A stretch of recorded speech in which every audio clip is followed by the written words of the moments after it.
Company ಅಂತಕ್ಕಂಥದ್ದು ಅವರಿಗೆ ಬೇಕಾದಂಥ ರೀತಿಯಲ್ಲಿ ಸರ್ಕಾರದಲ್ಲಿದ್ದಂಥ ಅಧಿಕಾರಿಗಳು, ಸರ್ಕಾರ ನಡೆಸ್ತಾ ಇದ್ದಂಥವ್ರೂ ಸಹ ಒಳಗೊಂಡಂತೆ ಅವರಿಗೆ ಹಣ ಮಾಡ್ತಕ್ಕಂಥದ್ದಕ್ಕೆ, ರೈತರ ಭೂಮಿಯನ್ನು ಲಪಟಾಯಿಸ್ತಕ್ಕಂಥದ್ದಕ್ಕೆ, ಕೆರೆ ಕಟ್ಟೆಗಳನ್ನು ನುಂಗಾಕ್ತಕ್ಕಂಥದ್ದಕ್ಕೆ ಯಾವ್ಯಾವ ಹಂತದಲ್ಲಿ ಆ ಒಂದು ರಸ್ತೆಯ ಹೆಸರನ್ನ 111 ಕಿಲೋಮೀಟ್ರ್ನ ರಸ್ತೆ, 47 ಕಿಲೋಮೀಟ್ರ್ ಪೆರಿಪೆರಿಯಲ್ ರಸ್ತೆ,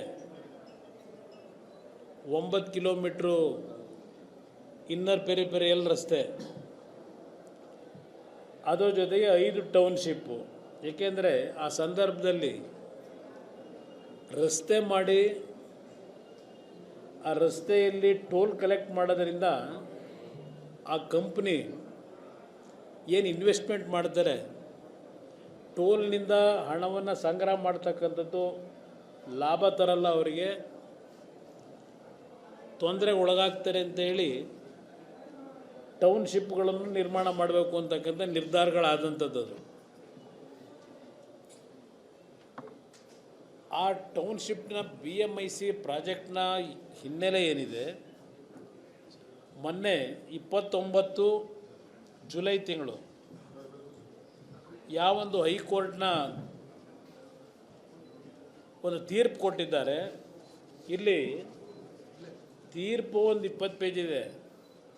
ಈ ಅರ್ಜಿಗಳು ಹಾಕೊಂಡವರಲ್ಲ, ಇದೊಂದು 75% ಇದೆ. 150 ಅರ್ಜಿಗಳು ಈ ಒಂದು ಇದರಲ್ಲಿ ಆಗಿರ್ತಕ್ಕಂಥದ್ದು. ಈ ಮೈಸೂರು ಬೆಂಗಳೂರಿನ ಮೂಲ ಸೌಕರ್ಯಗಳನ್ನು ಮಾಡ್ತಕ್ಕಂಥ ಒಂದು ದೀರ್ಘಾವಧಿಯ ವಿವಾದ ಏನಿದೆ, 150 ಅರ್ಜಿಗಳ ಮೇಲ್ಮನವಿಗಳನ್ನು ವಿಭಾಗೀಯ ಪೀಠ ತೀರ್ಮಾನ ಕೊಟ್ಟಿರ್ತಕ್ಕಂಥದ್ದು.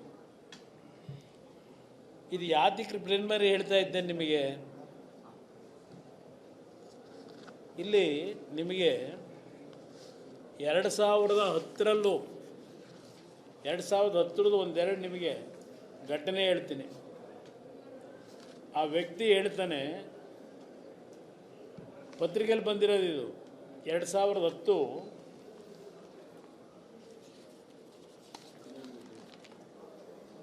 ಶನಿವಾರ 13 ಫೆಬ್ರವರಿ 2010 ಬಂದಿರತಕ್ಕಂಥದ್ದು. ಹೇಳ್ತಾನೆ ಪಾಪ ರೈತರಿಗೆ, ಆ ಹೆಣ್ಮಗಳಿಗೆ, ಏಯ್ ಅಲ್ಲಿ ಟಾಯ್ಲೆಟ್ ಕಟ್ತಾನೆ, ಅದನ್ನು ಕೇಳೋಕೆ ನೀನು ಯಾರು?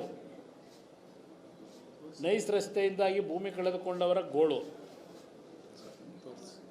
ಅವ್ರು ಹೇಳ್ತಕ್ಕಂಥ ಉದ್ದಡ ಥರದ ಮಾತುಗಳು ಹೇಗಾಗಿದೆ ನೀವೇ ಬರೆದಿದ್ದೀರಿ. ಕೇಣಿ ರಸ್ತೆಯಂಚಲ್ಲಿ ಸತ್ಯ ನೈಸ ಆದವರ ಕರುಳು ಹಿಂಡುವ ಕತೆ. ಇದು 2010ರಲ್ಲಿ ನೀವುಗಳು ಬರೆದಿದ್ದೀರಿ ಮಾಧ್ಯಮದ ಸ್ನೇಹಿತರು. ಇದು 2002ರಿಂದ ಪ್ರಾರಂಭ ಆಯಿತು. ಕಾರಣ, ದೇವೇಗೌಡರು ಪಾರ್ಲಿಮೆಂಟ್ಗೆ ಚುನಾವಣೆಗೆ ನಿಂತರು, ಬೈ ಎಲೆಕ್ಷನ್ಗೆ. ಆಗ ರೈತರುಗಳು ಬಂದು ಅವ್ರಿಗಾಗಿರ್ತಕ್ಕಂಥ ತೊಂದರೆಗಳನ್ನು ಯಾವ್ಯಾವ ರೀತಿ ರೈತರನ್ನ ಒಕ್ಕಲೆಬ್ಸಿದ್ದಾರೆ, ಬೀದಿಗೆ ತಂದಿದ್ದಾರೆ, ಒಂದು ನೈಸ್ನ ರಸ್ತೆ ಹೆಸರಿನಲ್ಲಿ, ಇದು ಎಲ್ಲವನ್ನು ಪ್ರಸ್ತಾಪ ಮಾಡಿದ್ರು.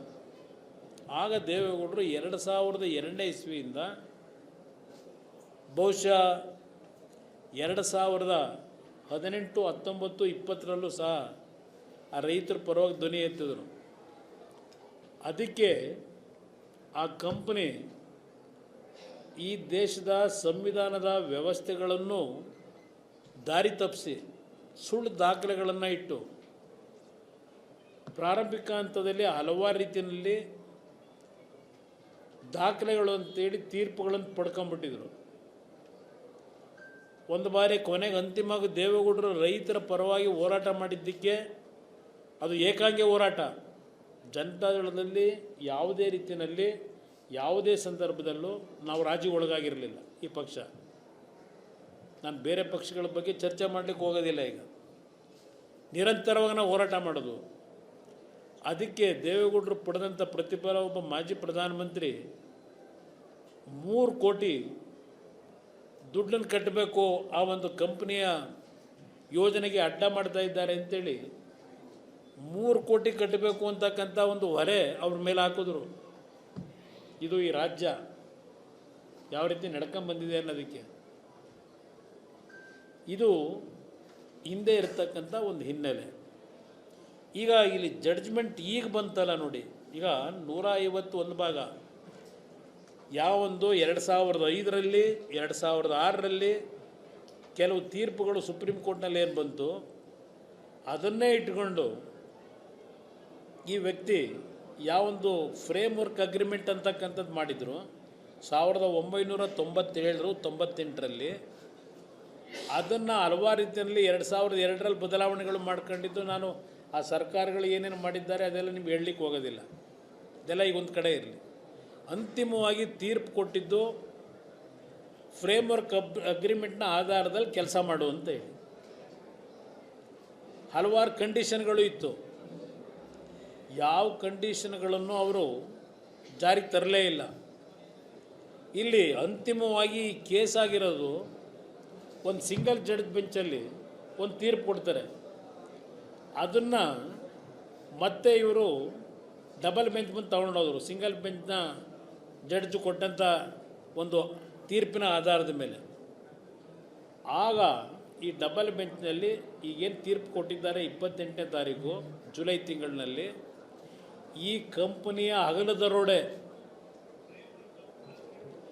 ಈ ಕಂಪನಿಯ ಜೊತೆಯಲ್ಲಿ ಸರ್ಕಾರ ಯಾತಕ ಮೌನಿಗೆ ಶರಣಾಗಿದ್ದಾರೆ ಹೇಳ್ತಾರೆ. ಇದು ಕರ್ನಾಟಕ ರಾಜ್ಯದ ಇತಿಹಾಸದಲ್ಲಿ ಒಂದು ದೊಡ್ಡ ಮಟ್ಟದ ಸ್ಕ್ಯಾಮ್ ಅಂತಕ್ಕಂಥದ್ದನ್ನು ಕೋರ್ಟ್ನಲ್ಲಿ ಹೇಳ್ತಾರೆ. ಕರ್ನಾಟಕ ರಾಜ್ಯದ ಒಂದು ದೊಡ್ಡ ಸ್ಕ್ಯಾಮ್ ಇದು ಅಂತ ಹೇಳಿ ಈ ವ್ಯಕ್ತಿಯ ಬಗ್ಗೆ ಹೇಳ್ತಾರೆ. ಈ ಒಂದು ಯೋಜನೆಯ ಹೆಸರಿನಲ್ಲಿ 20,000 ಎಕರೆಯ ಲ್ಯಾಂಡ್ ಬ್ಯಾಂಕನ್ನು ಇಟ್ಕೊಂಡಿದ್ದಾರೆ ಇದನ್ನು ಹೇಳ್ತಾರೆ. ಈ ಒಂದು ವ್ಯಕ್ತಿ ಯಾವ ಟೋಲನ್ನು ಕಲೆಕ್ಟ್ ಮಾಡಬೇಕಾದ್ರೆ ಒಂದು ಗೈಡ್ಲೈನ್ಸ್ ಇತ್ತು, ಅದು ಯಾವುದನ್ನು ಇಂಪ್ಲಿಮೆಂಟ್ ಮಾಡಿದೆ, ಕೊಟ್ಟಂಥ ಕಂಡೀಷನ್ಗಳನ್ನು ಇಂಪ್ಲಿಮೆಂಟ್ ಮಾಡಿದೆ. ಇವತ್ತು ಇಲ್ಲಿಯವರೆಗೆ ಮಾಡಿರ್ತಕ್ಕಂಥ ಕಲೆಕ್ಷನ್ ಏನಿದೆ ಅದು ಸಹ ಇಲ್ಲೀಗಲ್ ಅಂತಕ್ಕಂಥದ್ದನ್ನು ಹೇಳ್ತಾರೆ ತೀರ್ಪಿನಲ್ಲಿ. ಇಷ್ಟೆಲ್ಲ ಇದ್ದರೂ ಸರ್ಕಾರ ಇಲ್ಲಿಯವರೆಗೆ ಮೌನಕ್ಕೆ ಶರಣಾಗಿದ್ದಾರೆ.